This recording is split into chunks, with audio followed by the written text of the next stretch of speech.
This VELCO weather hazards outlook will be valid the rest of today, Monday, through next Saturday, August the 29th. Well, we have decent project weather this Monday, which will come to an end this evening with the approach of some showers and thunderstorms, possible storms. And the greatest utility concerns will be tomorrow, Tuesday afternoon and early evening with showers and thunderstorms, some potentially strong, mainly across eastern and southern sections of the state. Heat indices today across southern Vermont valleys into the evening hours.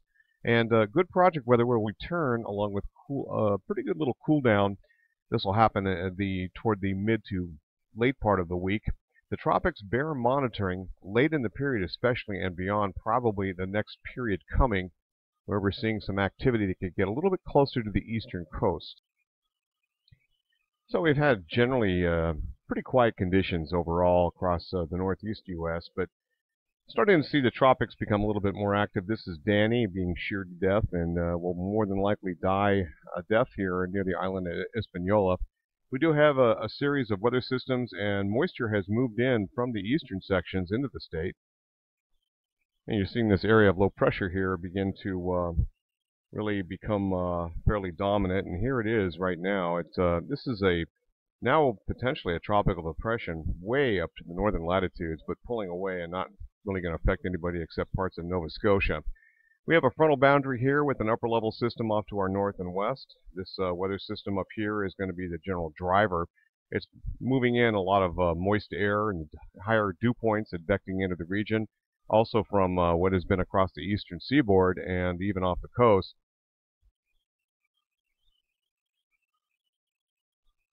Current weather conditions really show partly sunny skies until this band of what will be some potential showers, maybe a couple thunderstorms arrive mainly very late today into the western parts of the state, mainly the Champlain Valley.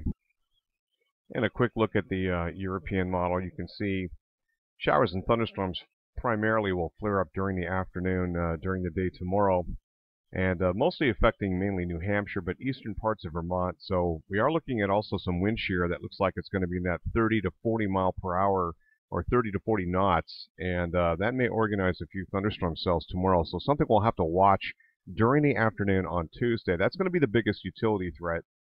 And then this particularly winds it down and moves mainly into Quebec and the Gaspé Peninsula region and St. Lawrence. And then we have a cooler weather system with potentially some convection. You can see here that moves in. There'll be a cold pull aloft with an upper level trough that'll be working on through, high pressure building in on the backside, and weather will be cooler. So we're not anticipating warmer dew points or higher dew points, but needless to say, the cold pull aloft could even produce the kind of sort of low top convection that produces some small hail, a few lightning strikes, and that kind of thing. Nothing like what we're going to see on Tuesday afternoon. This would again be along about Thursday. High pressure builds in thereafter. Looks like a beautiful, beautiful setup for Friday. And it looks like even into Saturday, I think, with that area of this old frontal boundary kind of staying to the north of our region. And it does look like things just kind of fall apart as we head toward basically Sunday and into Monday of next week. The other thing I want to show you here is the makings of what could be some kind of a tropical system here. And I think this would be probably named Erica. It's the next easterly wave coming off into the central Atlantic right now. This is following Danny. And you can see that it makes a turn out to sea, so pretty harmless as it looks right now. Could affect Bermuda, but that's going to be about it. And of course, we're about 10 days out at this point. Precipitable water, the areas in yellow are what you want to watch, and red especially. You can see this lighter green. Doesn't look like anything extraordinary, but that's going to be with us. This is the cold front.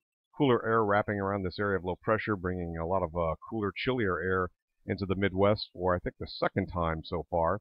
And this is going to try to push in with some slightly drier air on Tuesday afternoon and Tuesday evening. But you see what happens here. We get just a slice of it begins to move back into the region. And I think that's when things will be most volatile. There's some pretty good shear associated with this. The wind fields aloft will be a little bit stronger. And it could organize one or two thunderstorms to be on the strong side during the afternoon on Tuesday. Thereafter, things kind of calm on down. We do have that secondary impulse that works on through along about Thursday, but things are very, very, very dry, and really we're not anticipating anything major. And a little bit higher precipitable water moves in on Saturday, but wouldn't anticipate any issues. It does look like we'll probably have more than likely have dry weather, maybe some cloud cover. So this is, again, temperature anomalies, and the green, you're looking at anywhere from 10 to almost 15 degrees below normal. You get into the purples, we're talking 15 to 20 degrees below normal. And you can see moving into the parts of the upper Midwest, the western Great Lakes, it's a pretty good cool down, and as that goes, it looks like the coolest air begins to arrive into our neck of the woods, cooling our temperatures down. Not until probably sometime along about Thursday. You can see Thursday right here. We're going to be a little bit below normal in temperature for a change. Haven't seen much of that recently, but then look what happens. We warm right back up, and there we are. That's on Friday afternoon, so then this is into the day on Saturday. So cool night on Friday night and into Saturday morning, and then we're looking at above normal temperatures. And just carrying this a little bit further for kicks here going into next week, you can see what looks like potentially some pretty good warm weather here. This is 9.5 days out, 10 days out, and you can see a real warming trend here across parts of Canada and into the northeast United States. Yet, once again, this would be about the 3rd of September. However, this is 10 days out, and modeling is typically not that great. 7-day total accumulated precipitation. This is interesting. It's anticipating that tropical system, maybe making it, which probably would be Erica, into this particular area here, and some enhanced rainfall, mostly early in the period, that is through parts of northern New Hampshire and kind of scoots into the St. Lawrence River area. And looking at temperatures, below normal, the upper Midwest, as discussed, near normal, a little bit above normal further east you go. About 3 days later, looks like we warm back up again. That's as we head in the weighted temperatures again into this next coming weekend and beyond.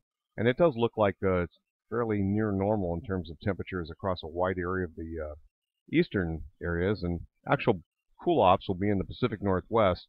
This might be really good news for places like Washington, where all the fire danger is going on. And unfortunately, it'll probably produce some stronger winds as the winds pick up and blow in from the Pacific. Temperature schematic here, meteogram, you're looking at highs basically in that 80 to 85 degree realm today on Monday with higher heat indices. And then you can see the temperatures oscillate back and forth, but they cool us off typically Wednesday, Thursday, and into Friday. And then temperatures start to take a little bit of an uptick, and the European GFS model in total agreement here. Let's take a look at the dew point temperatures, and that illustrates a lot. So pretty warm and humid, as we know, right into Tuesday afternoon, although Tuesday afternoon's high only about probably in the mid and upper 70s. However, dew points will be up around 65, and then that frontal system finally introduces that drier air. Those dew point temperatures make a nice fall. This is good through probably Saturday, and then those dew point temperatures will be on an uptick by the time we get into, say, Sunday and Monday of early next week. To the tropics we go. This is the disturbance right now that could spin up as this would be Tropical Storm Erica if it does make it, and it does look like it's going to start to get its act together here. Starting to see a lot better conditions.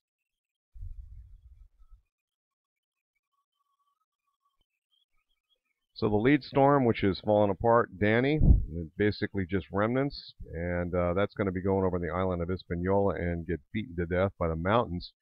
This is what could be Erica, and 90% chance of cyclone formation. And of course, we have a second wave that's following that first wave, and it does look like this one could be something down the road as well. That's it for now. Roger Hill, Wuthering Heights.